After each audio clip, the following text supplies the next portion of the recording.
আলহামদুলিল্লাহ, সমস্ত তারিফ ও প্রশংসা মহান রবের দরবারে, যার অশেষ মেহেরবানিতে আজ পবিত্র জুমার দিন পৃথিবীর সমস্ত ব্যস্ততাকে পেছনে ফেলে একমুখী হয়ে একনিষ্ঠভাবে একমাত্র আল্লাহ তাআলার ইবাদত বন্দেগী করার জন্য তার ঘর মসজিদে আসতে পেরেছি। এজন্য সকলে শুকরিয়া আদায় করি, বলি আলহামদুলিল্লাহ। দরুদ ও তাসলিমাত বর্ষিত হোক মানবতার মহান মুক্তির মহান শিক্ষক আমাদের প্রিয় নেতা নবী করিম সাল্লাল্লাহু আলাইহি ওয়াসাল্লামের উপর। সকলে বলি সাল্লাল্লাহু আলাইহি ওয়াসাল্লাম। গত জুমায় আলোচনা করছিলাম আল্লাহ রাব্বুল আলামিন আমাদেরকে শিক্ষা দিচ্ছিলেন কিভাবে ওযু করতে হয়, পাক পবিত্রতা অর্জন করতে হয়। আর আল্লাহ বলছিলেন যে আমার উদ্দেশ্য তোমাদেরকে পবিত্র করা, কষ্ট দেওয়া নয়। আজ তারপর থেকে আলোচনা শুরু। আল্লাহ বলছেন, ইয়া আইয়ুহাল্লাযীনা আমানু, হে ঈমানদারগণ, কুনু কওয়ামিনা লিল্লাহি শুহাদাআ বিল কিসত, কুনু তোমরা হও কওয়ামিনা লিল্লাহি, আল্লাহর উদ্দেশ্যে দণ্ডায়মান, আল্লাহর জন্য দাঁড়িয়ে যাও, শুহাদাআ বিল কিসত, ন্যায়ের সাক্ষী হও। অর্থাৎ জীবনের প্রত্যেকটা জায়গাতে, যেখানেই আমাকে সাক্ষ্য দিতে হবে, প্রত্যেকটা জায়গাতে আমাকে ন্যায়ের পক্ষে থাকতে হবে। এটা হলো আল্লাহ অর্ডার। অন্যায়ের পক্ষে থাকতে পারবেন না, বা অন্যায়ের পক্ষে সাক্ষ্য দিতে পারবেন না। অন্যায়ের পক্ষে থাকা, অন্যায় করা আর অন্যায়ের পক্ষে সাক্ষ্য দেওয়া সমান। আপনি অন্যায় করেননি, কিন্তু কেউ অন্যায় করছে, আপনি তার পক্ষ অবলম্বন করছেন। ওই অন্যায় করার কারণে যতটুকু পাপ হলো, সম অপরাধে আপনি অপরাধী, ওর যে শাস্তি হবে আপনারও সেই শাস্তি। খুবই গুরুত্বপূর্ণ হলো সাক্ষ্য। পৃথিবীর প্রত্যেকটা জায়গাতে সাক্ষ্য প্রয়োজন আছে। বাংলাদেশে তো সাক্ষ্যের কোনো বাজ বিচার নাই। যে কোনো ব্যাপারে বিশ্বস্ত দুইজন লোকের সাক্ষ্য, ইমানদার, বিশ্বস্ত, মিথ্যা কথা বলে না, এরকম দুইজন সাক্ষী হলে যথেষ্ট।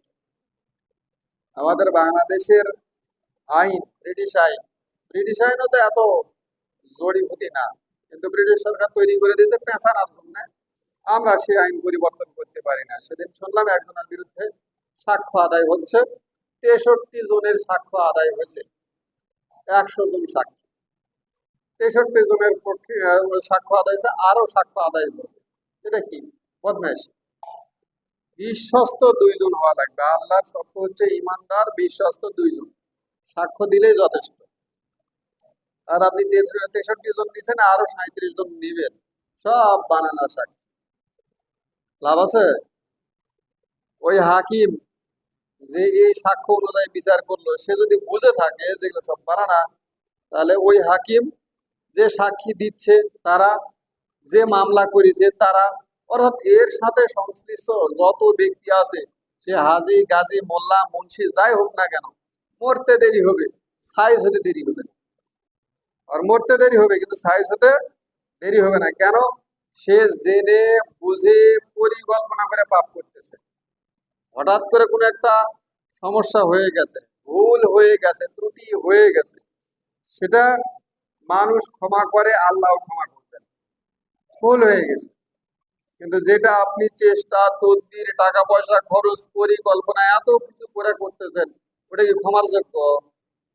ওটা কি ক্ষমা করবে কেউ? কেউ ক্ষমা করবে না।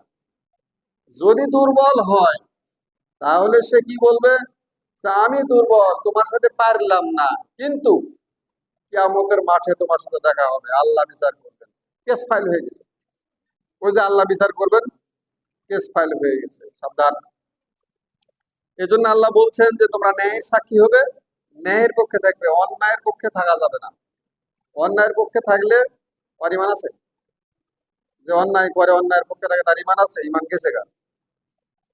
এরপরে আল্লাহ বলছেন, ওয়ালা ইয়াজরিমান্নাকুম সানাআনু কওমিন, ওয়ালা ইয়াজরিমান্নাকুম, তোমাদেরকে যেন প্ররোচিত না করে, সানাআনু কওমিন, কোন জাতির প্রতি বিদ্বেষ, আলা আল্লাহ তাআদিলু, যে তাদের প্রতি তোমরা আদেল করবে না, মানে ন্যায় বিচার করবে না। কেন? আগে থেকে তার প্রতি আমার রাগ আছে, থাকে না? আমি জানি ছেলেটা নির্দোষ, ছেলেটা ভদ্র, সবই ঠিক আছে, কিন্তু ছেলেটাকে আমি ভালো চোখে দেখি না, তার প্রতি আমার কোনো রাগ আছে, তাকে আমি ভালোবাসি না, তার তার কোনো একটা কারণে আমার কোনো ক্ষতি হয়েছে, এরকম হতে পারে। এইটার কারণে আমার মনের মধ্যে তোকে যদি কোনোদিন পাই, আমার দিন আসবে না, সেদিন দেখা নিব। এই যে বিদ্বেষ, এই যে রাগ, এই রাগের বশবর্তী হয়ে আপনি তার সাথে ন্যায় বিচার করলেন না। আল্লাহ নিষেধ মানে কি? হারাম। আপনি হারাম কাজ করছেন, হারাম কাজ করার পরে আপনি মনে মনে সুখ নিচ্ছেন, আমি তাহাজ্জুদ করি, ইশরাক করি, চাষ করি, আমি কত ভালো মানুষ, আমাকে ছাড়া আল্লাহ কাকে জান্নাতে দিবে। নামাজ পড়ে জান্নাত পাওয়া যায়? পাওয়া যায় না। আর একটা জিনিস বুঝতে হবে, যে কাজ, যেই কাজের জন্য 10টা সওয়াব নির্ধারিত, ওই কাজ আপনি যত আঙ্গিকেই করেন 11টা সওয়াব দেওয়া হবে না। নামাজের জন্য তো একটা সওয়াব আছে না? আপনি 5 ওয়াক্ত নামাজ পড়লে যে সওয়াব পাবেন, চাষ পড়েন, তাহাজ্জুদ পড়েন, আর আওয়ামিন পড়েন, যাই পড়েন না কেন, নামাজেরই তো সওয়াব পাবেন না, রোজার সওয়াব পাবেন। তাহলে আপনি যে রোজা রাখলেন না, নামাজ পড়লেন, অথবা রোজা রাখলেন নামাজ পড়লেন না, এখন আপনি যদি দুনিয়ার সমস্ত নামাজ পড়েন বা সমস্ত দিন রাত 24 ঘন্টা নামাজেই থাকেন, রোজার সওয়াব দিবে? হজ করার সওয়াব দিবে? জাকাতের সওয়াব দিবে? দিবে না। সুতরাং প্রত্যেকটা, শিক্ষকরা বলেন যে বাবা, প্রত্যেকটা প্রশ্নে টাচ করে আসবা। কেন? প্রত্যেকটা প্রশ্নে যদি তুমি 2 মার্ক, 3 মার্ক, 5 মার্ক করে পাও, তাহলে দেখা যায় পাস হয়ে গেছে। আর তুমি যদি একটা প্রশ্নে মনের মাধুরী মিশায় লিখলে, কিন্তু একটা প্রশ্নে 10টা মার্ক, তুমি 10-এর বেশি 11 পাবা না, যত সুন্দর করে লেখা আসো। এজন্য প্রত্যেকটাতে টাচ করবে। তুমি যদি 20টা প্রশ্নের উত্তর দাও আর 2 মার্ক করে পাও, তাহলে তো 40 হয়ে গেল, তাহলে তো তোমার পাস হয়ে গেল। আর তুমি 20টা প্রশ্নের উত্তর না দিয়ে একটা প্রশ্ন মনের মাধুরী মিশা লিখলে, 10-এ 10 পালে, কি লাভ? পাস হবে? এজন্য নামাজের পর নামাজ পড়ে কোনো লাভ হবে না, যতক্ষণ না অন্য কাজও করবেন তার সাথে। অন্যগুলাও পরিপূর্ণ থাকা লাগবে, অন্যগুলাও তার সাথে থাকতে হবে। এই জন্য আল্লাহ বলছেন, কোন জাতির প্রতি যদি তোমার বিদ্বেষ থাকে, তার সাথে তুমি আদেল করবে না, এটা যেন হয় না, তার সাথে আদেল করতে হবে। আপনি যে আদেল করার জন্য প্রতিদান পাবেন, আর আপনি আদেল করলেন না, পাপ হবে না? পাপ হবে কিনা? আমার ন্যায় করার সুযোগ আছে, কিন্তু আমি ন্যায় করলাম না, পাপ হবে না? হবে, অবশ্যই পাপ হবে। বলছে না, আমি এগুলা গাওয়াত মাখবই না। গাওয়াত মাখবো না বলে আল্লাহ ছেড়ে দিবে? আল্লাহ কি আমাদের মাঠে ধরবে? তোমার পাড়াতে এই অকাম হচ্ছিল, তুমি পাড়ার একজন মানুষ, ভালো মানুষ, তুমি যদি সেখানে যা দাঁড়াতে, তাহলে এই অকাম গুলা হতো না। তোমার এই পাওয়ারটা তোমাকে আমি দিয়েছিলাম, এই যোগ্যতাটা তোমাকে আমি দিয়েছিলাম, অথচ তুমি ঘরের মধ্যে বসেছিলে কেন? কি উত্তর দেবে? আল্লাহ ছেড়ে দেবে? না, আমার দায়িত্ব ছিল ওইটা, আমি আমার দায়িত্ব পালন করিনি। আল্লাহ জান্নাত মানুষকে দিবে দায়িত্ব পালন করার জন্য, নামাজ পড়ার জন্য নয়, রোজা রাখার জন্য নয়। দায়িত্ব। আল্লাহ মানুষকে যখন সৃষ্টি করছেন, তখনই বলে দিয়েছেন যে আমি দুনিয়াতে আমার খলিফা প্রেরণ করব। খলিফা খেলাফতের দায়িত্ব পালন করবে, এটা হচ্ছে উদ্দেশ্য। এটা হচ্ছে প্রথম উদ্দেশ্য, খলিফা খেলাফতের দায়িত্ব পালন করবে। খেলাফতের দায়িত্ব পালন করতে গিয়ে আরো আনুষঙ্গিক কাজ তাকে করতে হতে পারে, কিন্তু মূল কাজ হচ্ছে খেলাফতের দায়িত্ব পালন করবে। আপনি খেলাফতের দায়িত্ব পালন করবেন না, আর সব সময় যা তসবিহ টিপবেন, সুবহানাল্লাহ সুবহানাল্লাহ আর মনে করবেন আসমান জমিন পরিপূর্ণ হয়ে গেছে, সব দেয়া হবে? একটাও সব হয়, একটাও সব হয়নি। বনি ইসরায়েলের একটা কাহিনী বর্ণিত আছে। এক আবেদ ব্যক্তি মসজিদে সব সময় নামাজ কালাম রোজা সব নিয়ে ইবাদত বন্দেগী নিয়ে ব্যস্ত। তো ওই জাতির উপরে গজব চলে আসছে আল্লাহর পক্ষ থেকে। তো গজবের ফেরেশতা আসার পরে আল্লাহকে বলতে, আল্লাহ, এখানে তো তোমার একজন আবেদ ব্যক্তি আছে, তো এই আবেদ ব্যক্তিকে কিভাবে আমরা গজবে উল্টা দিই? ভালো মানুষকে কিন্তু গজবে পতিত করা হয় না, এটা আপনাদের জানা লাগবে। লূত আলাইহিস সালামের জাতির উপর যখন আযাব হলো, সন্ধ্যাবেলা যে ফেরেশতারা বলতেছে যে ভোর হতেই এখান থেকে বের হয়ে চলে যাবেন, এখানে থাকবেন না, এখানে গজব। লূত আলাইহিস সালামের উপর গজব হয়। কেন? আগে যা বলেছে এখন গজব হবে, এই এলাকা ছেড়ে চলে যান, তাই বলেনি? যেখানে গজব হয়েছে, যে নবীর জাতির উপরে গজব হয়েছে, নূহ আলাইহিস সালামের জাতির উপর গজব, নূহ আলাইহিস সালামকে আল্লাহ বলছেন, শোনো, তোমার উপর যে গজব দেওয়া হবে, তোমার জাতির উপরে যে গজব দেওয়া হবে, এটা হচ্ছে প্লাবন।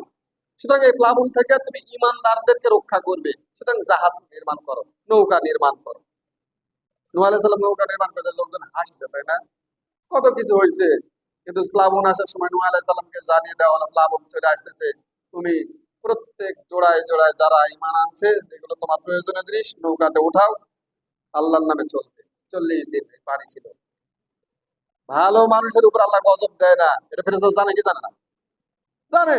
সুতরাং ফেরেশতারা বলছে, আল্লাহ তোমার একজন আবেদ বান্দা মসজিদে এত ইবাদত বন্দেগী করছে, কি মসজিদে এত ইবাদত বন্দেগী করছে, আল্লাহ বলছেন ওকে খেলাফতের দায়িত্ব দেওয়া হয়েছিল, ওই লোকজনকে দাওয়াত দেয়নি, লোকজনের ভালো কিছু করার চিন্তা করে না, শুধু নিজের বাঁচার চিন্তা।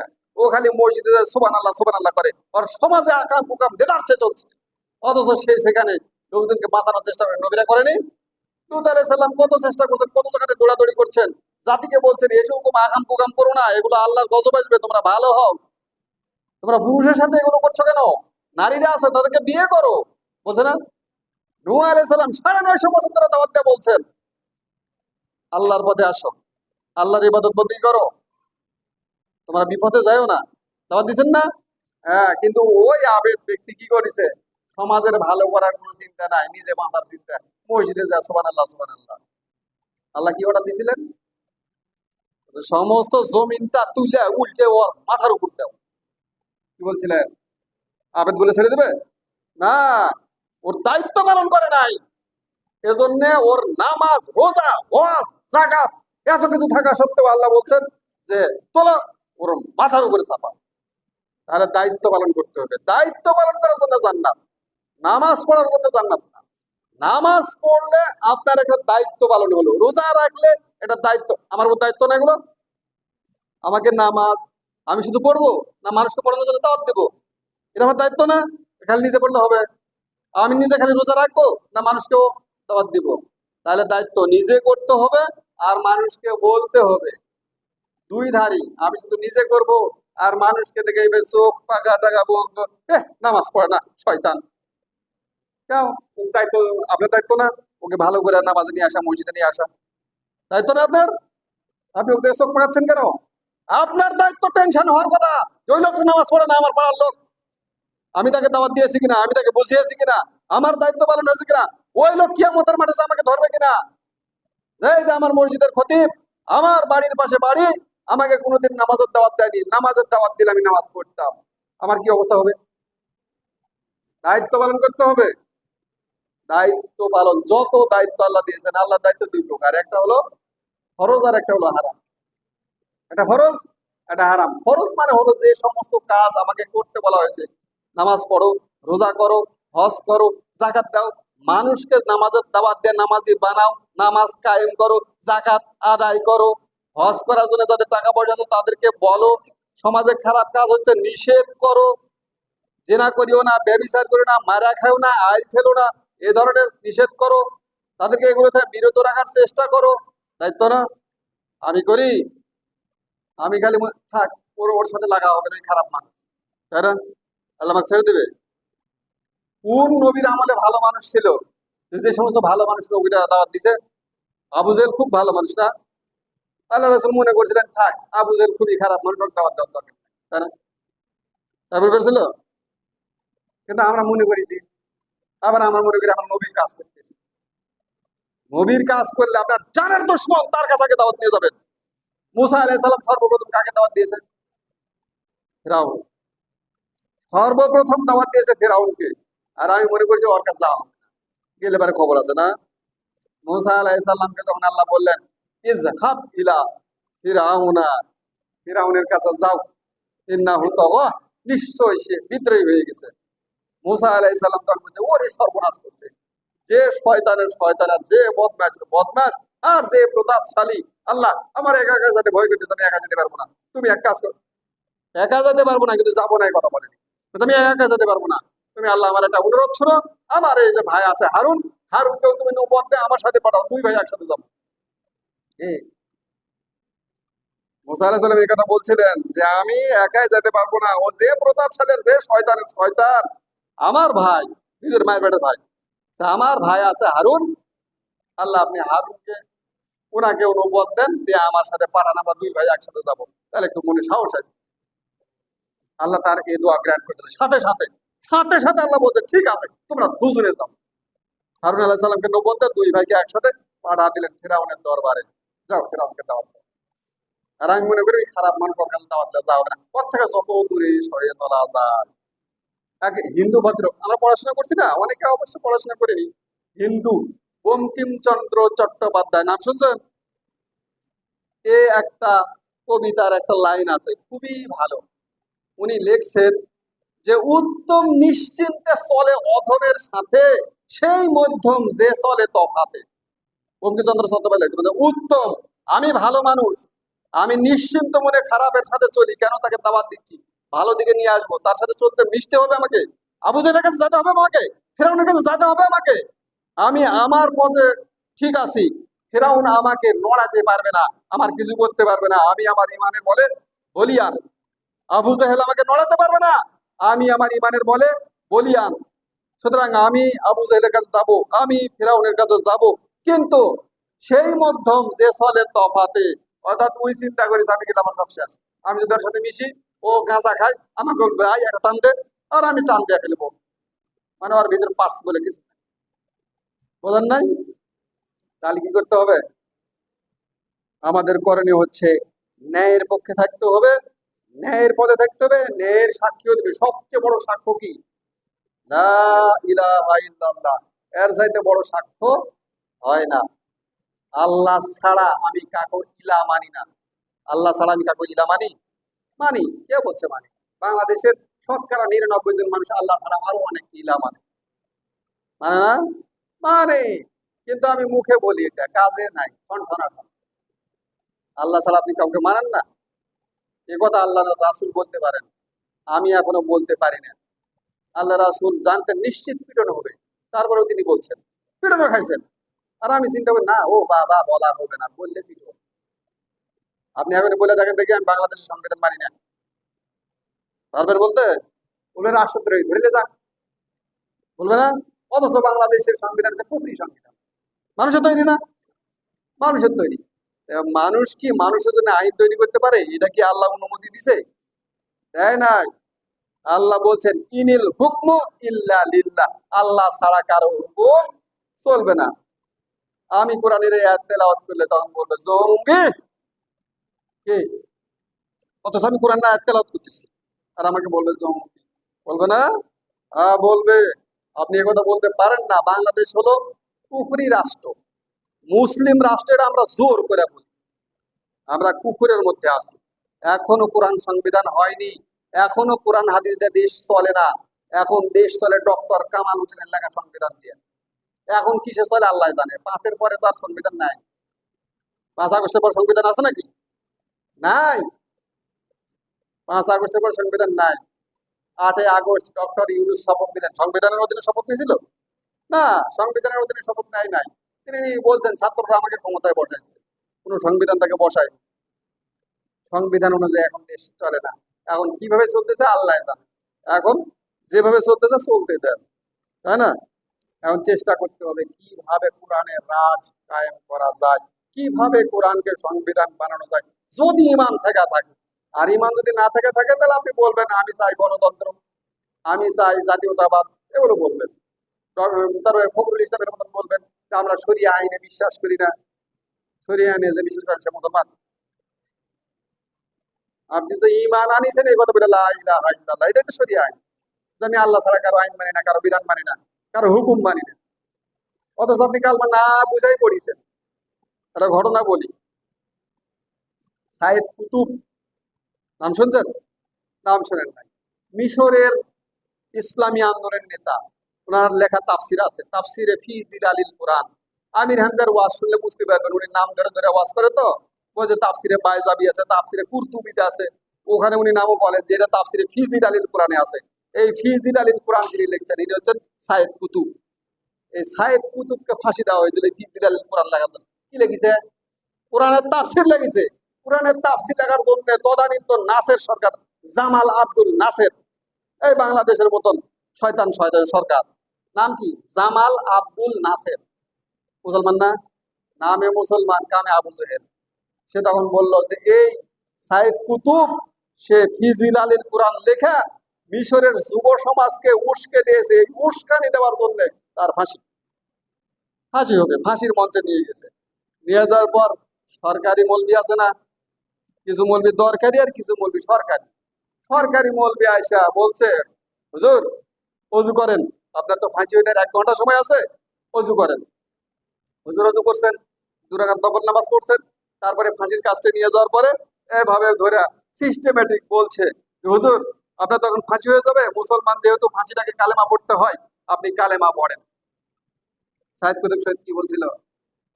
না না, সাইদ কুতুব বলছিলেন, আরে বেটা, এই কালেমা তুই আমাকে পড়াতে আসছিস, এর বদলে তুই বেতন পাবি। আর এই কালেমার ব্যাখ্যা করার জন্য আজকে আমি ফাঁসিতে চড়তেছি, এই কালেমার ব্যাখ্যা করার জন্য আজকে আমি ফাঁসিতে চড়তেছি, আর তুই আমার কালেমা পড়া বেতন খাবো। তোর আর আমার মধ্যে এতখানি পার্থক্য, বুঝছেন? সাইদ কুতুব শহীদকে ফাঁসি দেওয়া হয়েছে, কিন্তু তিনি তার কালেমা ত্যাগ করেন নাই। আর আমি কালেমা পড়ি, আবার বলি শরিয়া আইনে বিশ্বাস করি না।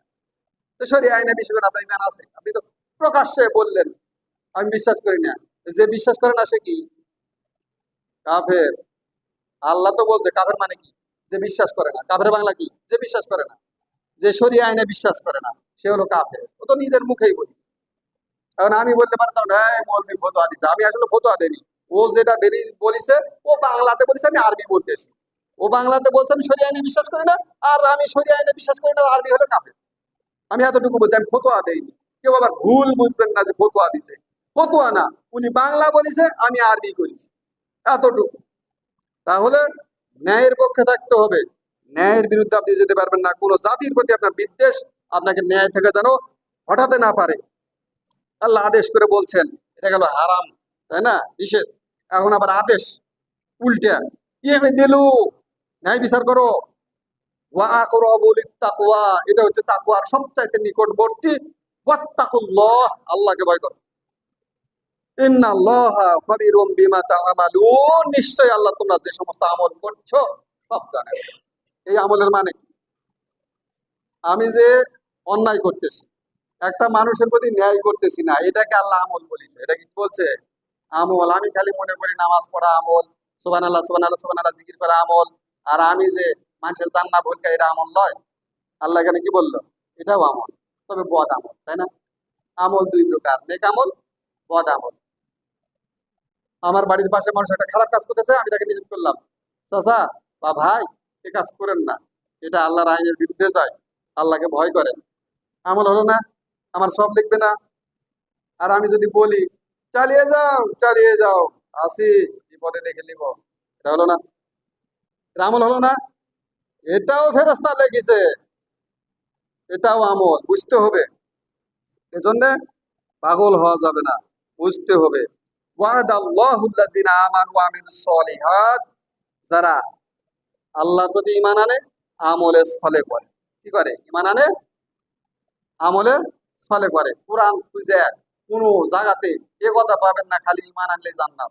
প্রত্যেকটা, এখানে আমি বহুবার বলছি, যত জায়গাতে আয়াত আছে, বহুগুলো আয়াতে এরকম আসেনি, আবার আসছে, আজকে আবার রিপিট। কি বলছে? ওয়াদাল্লাহুল্লাযিনা আমানু ওয়া আমিলুস সলিহাত। খালি আমানু বা আমলে সলে কোনো জায়গাতে নাই। দুটা, যেখানেই আল্লাহ বলছে দুটা, ইমান, আমলে সলে, দুটাই থাকা লাগবে। থাকলে কি? ওয়াদাল্লাহ, আল্লাহর ওয়াদা। আপনি যদি ইমান আনেন, আমলে সলে করেন, আল্লাহর ওয়াদা, আল্লাহর ওয়াদা মিস করে? আল্লাহ কখনো ওয়াদা মিস করেন না। আল্লাহ ওয়াদা করতেছেন লাহুম মাগফিরাতু ওয়া আজরুন আযীম। লাহুম, তাদের জন্য রয়েছে মাগফিরাতু, ক্ষমা। আল্লাহ ক্ষমা করে দিবেন। আপনি যতই ভালো কাজ করেন, যত সুন্দর করে কাজ করেন, কাজের মধ্যে ত্রুটি বিচ্যুতি হবেই। 100% পারফেক্ট কোনো কাজ আপনি করতে পারবেন না। ওই ক্ষমতা মানুষকে দেওয়া হয় নাই, ওই যোগ্যতা মানুষকে দেওয়া হয় নাই। এজন্য আল্লাহ বলছে তোমার যে ত্রুটি বিচ্যুতি হবে, নামাজ পড়তে যায় তোমার মন দৌড় মেরে চলে গেছে, আরে বিলত ধান আছে, ধান মনে হয় পানি ভিজা গেল, নামাজ পড়তেছেন না। আরে মুরগিটা দিয়ে আসছি, আরে মুরগিটা নিয়ে আসা হয়নি, নামাজ পড়ে যাবো, দিলে আসো, মন দৌড় মারে না। এগুলো হচ্ছে ত্রুটি বিচ্যুতি। আল্লাহ বলছেন এই ত্রুটি বিচ্যুতি গুলো মাফ করে দেওয়া হবে। এরকম ত্রুটি বিচ্যুতি মাফ করে দেওয়া হবে। ওয়াজরন আজিম, এবং বিশাল পারিশ্রমিক দেওয়া হবে। আপনি কয় টাকার কাজ করেছেন, কিন্তু দেওয়া হবে আজিম, সীমাহীন পারিশ্রমিক। কাজ না করলে পারিশ্রমিক দেয় কেউ? কাজ না করে কি দেওয়া হবে? সাইফুদ্দিন আমার জামা বানায়নি, আর আমি সাইফুদ্দিন টাকা দিলাম, টাকা দেওয়া বললাম যে ভাই জামা যেহেতু বানাতে পারো না, তোমার মনে হয় টাকার শর্টকাট, আরো টাকা দেওয়া, তাও বানাও, আরো টাকা দেওয়া, এরকম বলবো না। মানুষ কি নির্বোধ! সমস্ত জায়গাতে এই আজুরা শব্দ ব্যবহার করা হয়েছে, আজুরা। এই যে কাঠের মিস্ত্রিরা এই শব্দটা, আর এই দর্জিরা বলে কি ভাই না, আজুরা। আজুরার মজুরি, তাই না? একই শব্দ, আজুরা মজুরি, আজুরা মজুরি। তা আমি কাজই করলাম, নাম হলে সদাই করিনি। আমার কিসের মজুরি আল্লাহ দিবে, কিসের আজুরি আল্লাহ দিবে? এতটুকু বুঝলে ইমান ঠিক হয়ে যাবে, কিন্তু এতটুকু বুঝতে আমার মন চায় না। আমার মন চায় কি? চায় না। আমি আবার অন্যদিকে যাই, আমি আবার অন্য কিছু বলি। আল্লাহ মাফ করে দিবে। কোরআন পড়ে আমি কোথাও পাই না আল্লাহ মাফ করে দিবে। মাফ করে দিবে কোনটা? কাজ করতে ত্রুটি বিচ্ছু 20% মাফ। কয় পার্সেন্ট? 20%। আমি যদি কোনো একটা কাজের 80% সফল হতে পারি, ওটা আল্লাহ 100% ধরে নিয়ে দিয়ে দিবেন। মানে কাজটা আমি করেছি, 80% সফল হয়েছে, 20% এদিক ওদিক হয় না। দুনিয়ার কেউ বলতে পারবে? হয় না। কোনো মিস্ত্রি বলতে পারবে না, কৃষক বলতে পারবে? কেউ বলতে পারবে না। ওইটুকু মাপ, ওটুকু যোগ্যতা দেওয়া হয়নি, কিন্তু ওটুকু মাপ। বাদ বাকি 80% তো থাকা লাগবে আমার, না হলে অন্তত 60% তো থাকা লাগবে, 50%-এর উপর যাওয়া লাগবে। তাছাড়া হবে? হবে না। আল্লাহ আরো বলছেন, ওয়াল্লাযিনা কাফারু ওয়া কাযযাবু বিআয়াতিনা। কিন্তু যদি কাফারু, তুমি এটা মানতে অস্বীকার করো, তুমি আদেল করতে তোমাকে আদেশ করা হয়েছে, তুমি যদি আদেল না করো, তোমাকে ন্যায় বিচার করতে বলা হয়েছে, তুমি যদি ন্যায় বিচার না করো, তোমাকে সত্যের সাক্ষ্য হিসেবে দাঁড়াতে বলা হয়েছে, তুমি যদি সত্যের সাক্ষ্য না দাও, তাহলে কি হবে? ওয়াল্লাযিনা কাফারু, তুমি এগুলো করতে অস্বীকার করলে, ওয়া কাযযাবু, এবং তুমি এগুলো উপেক্ষা করলে, বিআয়াতিনা, আমাদের আয়াত, আমার আয়াত। আল্লাহ বলছে আমার আয়াতে এগুলো লেখা ছিল না? কোথায় লেখা আছে এই আদেশগুলো? আল্লাহর আয়াত। তার মানে আপনি আল্লাহর আয়াতকে মিথ্যা প্রতিপন্ন করলেন, আল্লাহর আয়াত অস্বীকার করলেন। যদি এটা করেন তাহলে কি হবে? উলাইকা আসহাবুল জাহিম, তাহলে এরা হবে জাহিমের অধিবাসী। জাহিম কি জিনিস বলে আজকের দাস শেষ। একদিন এখানে মনে হয় বলছিলাম যে জাহান্নাম কয়টা? 7টা না? 7টা জাহান্নামের নামই জানি না। 1 নম্বরে জাহান্নাম, 2 নম্বরে লাজা, 3 নম্বরে সাকার, 4 নম্বরে সাইদ, 5 নম্বরে হুতামা, 6 নম্বর হচ্ছে জাহিম, আর 7 নম্বর হাবিয়া। এই যেখানে জাহিমের নাম বলছে, কি বলছে? উলাইকা আসহাবুল জাহিম। জাহিম বলা হয়েছে এই জন্য, মুনাফিক, মুশরিক, এরা তো একদম বয়লার। হাবিয়া কিন্তু বয়লার। জাহান্নামের আগুন জ্বলবে না যেখানে, চুলার আগুন যেটি জ্বলে, একদম নিচে আগুন যেটি জ্বলে, খড়ি দেওয়া হয়, এই খড়ি যেখানে দেওয়া হবে, এই জাহান্নামের নাম হলো হাবিয়া। আর হাবিয়ার উপরেই চুলাতে দেখবেন যে খড়ি যেখানে থাকে তার উপরে যে আগুন থাকে, সবচেয়ে বেশি কনকনে আগুন, তাই না? উপরে যত উঠবে আগুন তত কমবে। তো বলছে সবচেয়ে আগুন, জাহিম মানে হচ্ছে প্রজ্বলিত আগুন, প্রজ্বলিত আগুন। হাবিয়ার উপরেরটাই হচ্ছে জাহিম। সেরকম করে পোড়ানো হবে, এরকম করে, সেরকম করে পোড়ানো হবে। আপনি মানবেন না? বলছেন লা ইলাহা ইল্লাল্লাহ, আল্লাহ অমনি ছেড়ে দেবে, অমনি ছেড়ে দেবে। আল্লাহর আদেশ এগুলো মনে হয় না? আদেল করতে হবে, ন্যায় করতে হবে, ইনসাফ করতে হবে। আমাকে আল্লাহ কি দায়িত্ব দিয়েছেন? আমাকে খেলাফতের দায়িত্ব পালন করতে হবে। ফেরেশতারা ওই কথাই বলছিল, আল্লাহ এমন জাতিকে তুমি আবার তৈরি করবা যারা দুনিয়াতে যা মারামারি করবে, হানাহানি করবে, কাটাকাটি করবে, ভাইয়ের রক্ত ঝরাবে। আল্লাহ কি বলছিলেন? ইন্নী আ'লামু মা লা তা'লামুন, আমি যা জানি তোমরা তা জানো না। আমি তাকে খেলাফতের দায়িত্ব দিচ্ছি। ইন্নী জাইলুন ফিল আরদি খলিফা, নিশ্চয়ই আমি এই জমিনে খলিফা প্রেরণ করব। আমরা সেই খলিফা। আর আমরা খলিফা হয়ে কি করতেছি? আমরা খলিফা হচ্ছে দর্জি খলিফা না। আমরা কোন খলিফা? দর্জিকে আগে বলতে খলিফা, তা আমরা দর্জির খলিফা হয়েছি। আল্লাহ বলাইছেন খলিফা, আর আমরা বলেছি এই খলিফা। এই হলো আমরা খলিফা। খলিফা মানে যে হলো দায়িত্ব পালন করে, দায়িত্ব পালনকারী হচ্ছে খলিফা। আমরা যদি খেলাফতের দায়িত্ব পালন করি তাহলে আল্লাহ আমাদের মাফ করে দেবেন, ত্রুটি বিচ্যুতি মাফ করে দেবেন, আল্লাহ তো নিজেই বলবেন। আর যদি খেলাফতের দায়িত্ব পালন না করি তাহলে আমাদের ছেড়ে দেবেন। আমার রোজা, নামাজ, হজ, যাকাত, কালেমা কোনো কিছুতে আমাকে বাঁচাতে পারবে না যদি আমি দায়িত্বে ফেল করি। আপনি যতই যাই করেন না কেন, একটা উদাহরণ দিয়ে শেষ করে দিই। আমার কালাম চাচাকে আমার বাপ বললো, কালকে সকালবেলা 10 মিনিট ধানলে হাটত যাবো, কালাম ভ্যানলে আসিস। সকালবেলা ভ্যানলে যায়নি, 8টা পর্যন্ত আমার বাপ বসে আছে, হাট শেষ, হাট শেষ। এরপরে কালাম চাচা বললো যে ভাই সমস্যা নাই, এই সেই হাবি যাবি বহুত ভাবে বহুত কিন্তু তেল তুল মারলো, আর বাপের মন শান্ত হবে না খেপাখেপি করবে?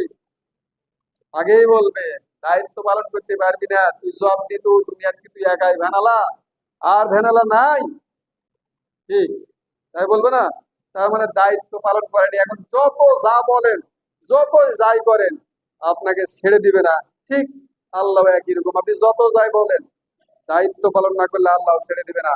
দুনিয়া দ্বারা আখিরাত বুঝতে হবে, কারণ দুনিয়ার আমল দিয়ে আখিরাত, আখিরাতে আমল করার কোনো সুযোগ নাই। আল্লাহ রাব্বুল আলামিন আমাদের সবাইকে সঠিক কথাগুলো বোঝার তৌফিক দিন। আমিন। বারাকাল্লাহু লানা ওয়া